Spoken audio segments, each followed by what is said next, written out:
Morning. Welcome back to the homestead. Today finally we have some sunshine after some really bad weather. We've had nothing but rain for what feels like weeks. We had a lot of rain. Yeah, we've had rain, we've had severe thunderstorms, we had tornado watch, we had tornado warnings. It's just been a crazy couple weeks of weather. So now we're able to finally get out and it's not so muddy for us to move some fences. Yeah, so today we just got some electric netting we're going to move for the male goats, female goats, and the pigs. So we've got a busy day ahead of us. So come along with us. Okay, so I just want to point out a good indication of when your pasture is ready for them to graze. If you see this grass here, it's 6 to 8 inches tall and it has no seed heads or anything on it. So that is a good indication when to go ahead and let them eat on this for a little while.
So you can see here that we have the double spike, and what you don't want is when you push it down, there's the ground wire, that black and red, but what you don't want is to hit this one, this wire right here, because sometimes it'll go and get stuck underneath this plastic pole and you're going to ground out your fence. It's going to keep shocking upon that metal and you don't want that.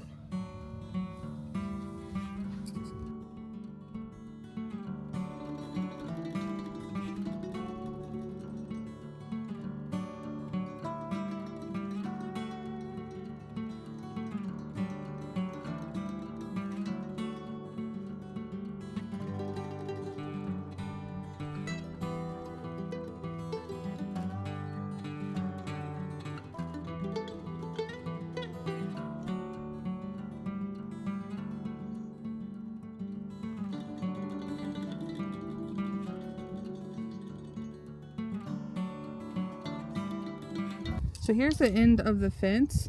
So what we do is we get the two fence ends together and we wrap them like this, crisscross them, and keep wrapping to make it tight. Well, I lost the other one.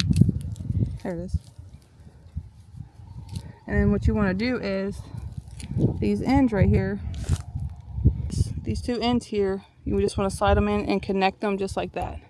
And then again at the bottom, you want to make sure that you didn't ground out these two pieces right here. I want to show you the progress that Justin's been doing on our pastures.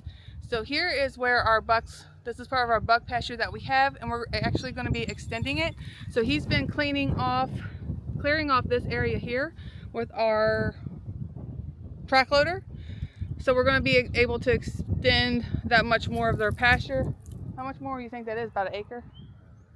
Quarter acre? 16th of an acre. Is that even a lot? Now we got the fence moved in the boys' buck paddock, and we're going to kind of move them from this paddock here. This is where we moved them when we were having all the bad weather, which was their winter paddock with the goat shelter 2.0. So we're going to move them from here back over to their buck area that we have. And how we do that is actually they're bucket trained. So they love trees and they follow us. So we actually don't need a fence to keep, like an alleyway, to keep them to where they're going, keep them in line. They actually follow us. So we're going to show you how we do that.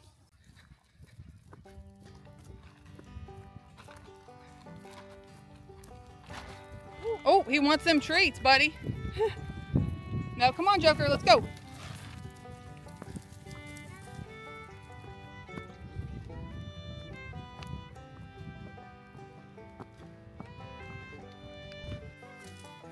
We successfully got them in. I didn't get that part because I had to hurry up and shut the fence. Chester boy. And they are happy.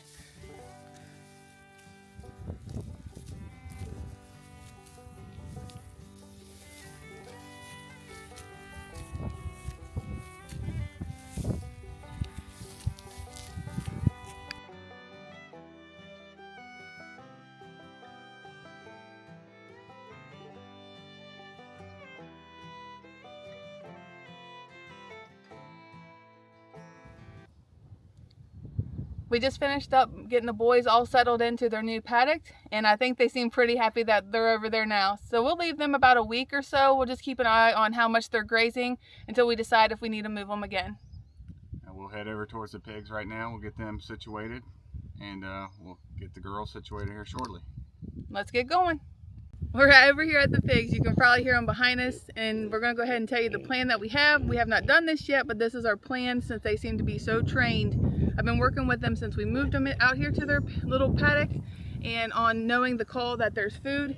So Justin's going to tell you how our plan for today.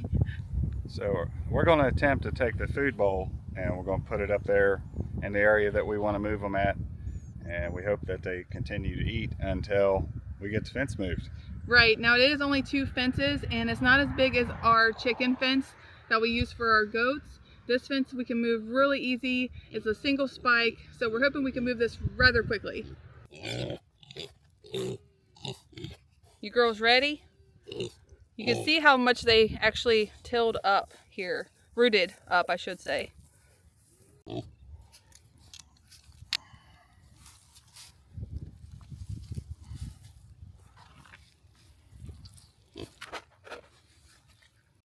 We finally have the pigs in their new pasture paddock that we created with our pig fence. Some things we learned and some things we figured out along the way that we're gonna do different. So let me tell you how we did it. We went ahead and tried to lure them with feed from their fence, and we was gonna put them over here to see where they're munching around to let them just eat while we move the fence. Well, that worked out for about a minute. We got one to come out and the second one was hesitant, but as soon as we were luring them out, we got them out and they want to go back into their fence that they originally were in, which is interesting to us. Now this is their first move, so they're trying to figure it out. We're trying to figure it out because we've never done this before either. So what we ended up doing is making a pathway with one of the fences, locking them up in one fence, and then taking the other fence and making a little paddock to put them into that to easily get them to walk into. Still a little bit hesitant on moving through the fence, but we slowly coaxed them into here to get them, and then we just opened up the second fence to give them a bigger paddock and joined them together while they were occupied eating.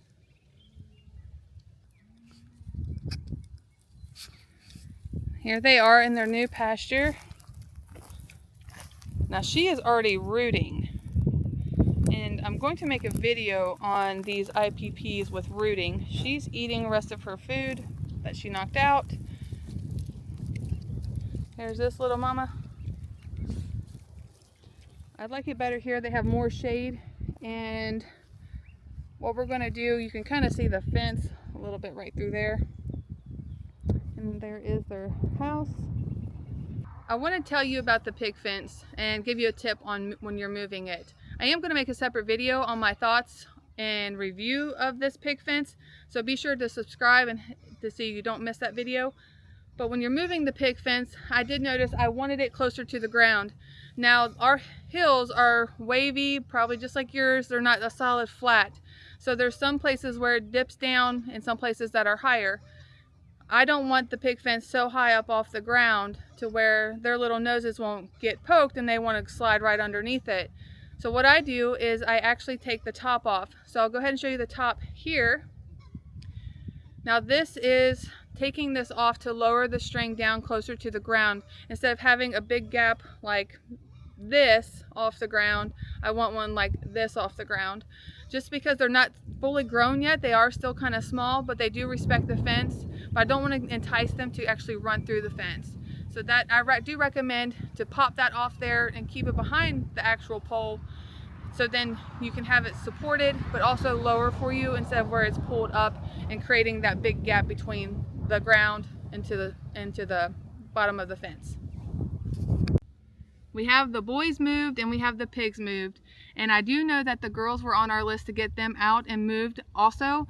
But we sat there and we were talking about it, and we decided with the rain coming and then with them being due this coming week within a few days, that we're just going to go ahead and leave them in the barn. I know their due dates, but we like to have a few days before they actually give birth, just in case they do decide to go a little early on us, just to have that window. If you guys enjoyed watching this video about moving our fences, hopefully it helps you guys move your fence next time. Right, and hopefully you picked up some tips along the way of watching us move our fence. Yeah, it's an adventure sometimes trying to get, you know, your animals back in the fence.